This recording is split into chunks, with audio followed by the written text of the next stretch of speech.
Olá, alunos e alunas da faculdade em Anhanguera, unidade Taboão da Serra. Em razão da pandemia que estamos presenciando do coronavírus, a coordenação da faculdade pediu para que eu gravasse esse vídeo a respeito da aula que teríamos, presencialmente. Então, vou fazer um breve apontamento a respeito dessa aula e vamos começar com prisão preventiva e depois teremos na segunda parte prisão temporária e prisão domiciliar. Vamos então começar com prisão preventiva. O conceito de prisão preventiva é a prisão cautelar do indivíduo decretada pela autoridade judiciária competente em qualquer fase da investigação do processo criminal, presentes os requisitos legais do artigo 303 e os motivos autorizadores do artigo 312, ambos do Código de Processo Penal, desde que insuficientes medidas cautelares diversas da prisão. Então, ela não deriva, na verdade, de uma sentença penal condenatória com trânsito em julgado, por isso é cautelar. E pode ser decretada em qualquer fase do processo, seja na fase de inquérito policial, seja na fase de ação penal. Depende dos requisitos dos artigos 312 e 313 e não pode ser aplicada a hipótese, não pode ser suficiente a hipótese uma medida cautelar prevista no artigo 319 que já vimos na aula passada. Caso seja, a prisão preventiva não poderá ser decretada. Tudo bem, pessoal? Então, quem pode requerer a prisão preventiva, uma vez que, conforme o artigo 311, que diz que em qualquer fase da investigação policial ou do processo penal, caberá a prisão preventiva decretada pelo juiz a requerimento do Ministério Público, do querelante, do assistente ou representação da autoridade policial. Esse é artigo 311, com a redação dada pela Lei 13.964 de 2019, o pacote anticrime, que foi aprovado recentemente, não permite mais o juiz que decrete a prisão preventiva de ofício. Então, tem que ser a pedido do Ministério Público, do querelante, por exemplo, numa ação penal privada subsidiária da pública, previsto no artigo 29 do Código de Processo Penal, ou pelo assistente de acusação, lembrando que o assistente de acusação só entra na fase de ação penal, não entra na fase inquisitorial, ou autoridade policial. Quais são, então, os pressupostos da prisão preventiva previstos no artigo 312 do Código de Processo Penal? O primeiro é o fumus comissi delicti. O fumus comissi delicti, o que seria? Seriam os elementos que indiquem a prática do crime por determinada pessoa. Resumidamente, é a prova da materialidade e os indícios suficientes de autoria. O segundo pressuposto é o periculum libertatis.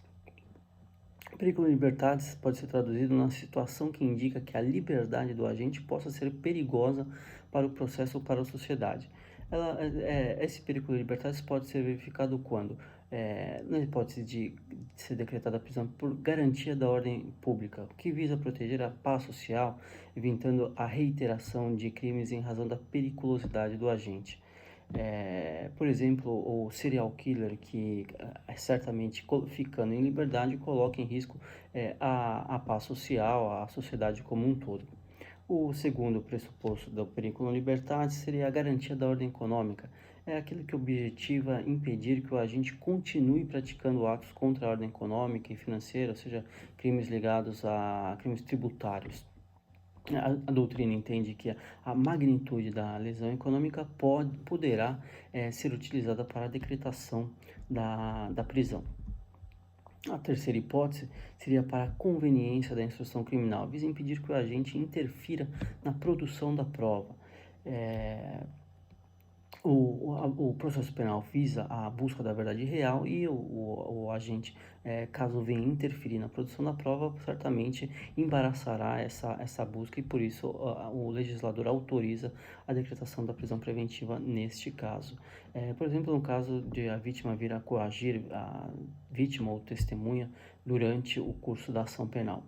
A quarta hipótese seria assegurar a aplicação da lei penal.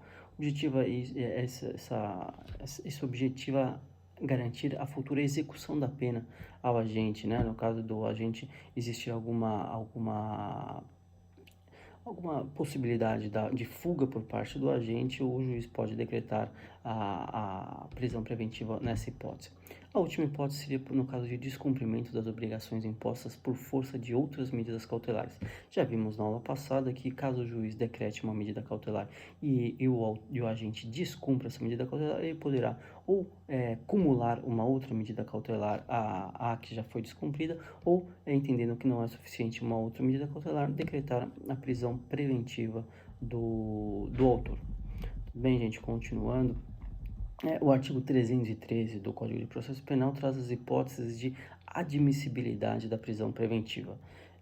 O artigo 312 traz os pressupostos e o artigo 313 hipóteses de admissibilidade. A primeira é que o crime seja doloso, punido com pena privativa de liberdade máxima superior a 4 anos. Nessa hipótese, então, o crime tem que ter pena máxima superior a 4 anos e será penado com reclusão. Então, o crime é penado com pena inferior a 4 anos ou detenção, não incide essa hipótese. Pela pena, fica excluído dessa hipótese, por exemplo, a lesão corporal, autoaborto, furto, receptação, que tem penas inferiores a 4 anos. Seria o caso de homicídio, roubo, estupro. Então, nesses 3 últimos crimes, caberia a essa modalidade de prisão preventiva. A segunda hipótese, o réu reincidente em crime doloso. Nessa hipótese não incide a pena máxima, não há que se falar em pena máxima de 4 anos, por exemplo, como na hipótese anterior, e nem de detenção ou reclusão, cabe para qualquer uma das duas. Terceira hipótese, se o crime envolver violência doméstica e familiar contra a mulher, criança, adolescente, idoso, enfermo ou pessoa com deficiência para garantir a execução de medidas protetivas de urgência. Nessa hipótese, o legislador busca proteger o que o ordenamento chama de hipossuficiente. Tudo bem? A última hipótese, quando houver dúvida quanto à identidade civil das pessoas ou não fornecimento de elementos suficientes para o seu esclarecimento. Importante salientar que nessa hipótese, após a identificação do preso, este deverá ser colocado imediatamente em liberdade, salvo se houver alguma outra hipótese que recomende a manutenção da prisão. A prisão preventiva não possui um prazo determinado para que a pessoa fique presa. Porém, é certo que a pessoa não pode ficar presa indefinidamente sob pena de constrangimento ilegal. Nesse caso, a jurisprudência e a doutrina construíram o prazo de 81 dias para o encerramento da instrução criminal. Evidentemente que esse prazo deve observar a complexidade do caso, porque muitas vezes um crime com diversos réus, com várias testemunhas que devem ser ouvidas, inclusive por precatória, esse procedimento irá ter um prazo de duração um pouco maior, e então a jurisprudência aceita e concede uma certa flexibilidade a esse prazo de 81 dias. O artigo 316 também traz uma inovação interessante, né, trazida pelo pacote anticrime, Lei 13.964 de 2019, que diz que, decretada a prisão preventiva, deverá o órgão emissor da decisão revisar a necessidade de sua manutenção a cada 90 dias, mediante decisão fundamentada de ofício sob pena de tornar a prisão ilegal. Ou seja, o juiz que decretou a prisão preventiva, a cada 90 dias deve verificar se continuam presentes os pressupostos e os requisitos que ensejaram sua decretação. Caso não estejam presentes, ele revogará a prisão. Na hipótese de permanecerem, a prisão continua válida. É importante salientar que também essa decisão o juiz deve rever essa decisão de ofício, sem qualquer provocação das partes, seja da defesa, seja do Ministério Público. O artigo 315 do Código de Processo Penal diz que a decisão que decretar, substituir e denegar a prisão preventiva sempre será motivada e fundamentada. E o parágrafo 2º desse artigo traz algumas hipóteses que considera que a decisão não estará fundamentada. A primeira hipótese, prevista no inciso 1, diz que quando o juiz limitar-se à indicação, à reprodução ou à paráfrase de ato normativo sem explicar sua relação com a causa ou a questão decidida. Por exemplo, o juiz que decreta a prisão preventiva colocando apenas que presentes os requisitos dos artigos 312 e 313 do Código de Processo Penal, decreta a prisão preventiva. Nesse caso, ele tem que esmiuçar, ele tem que adentrar os motivos que se referem ao artigo 312 e 313. Não basta a mera citação do artigo para que a decisão seja considerada fundamentada.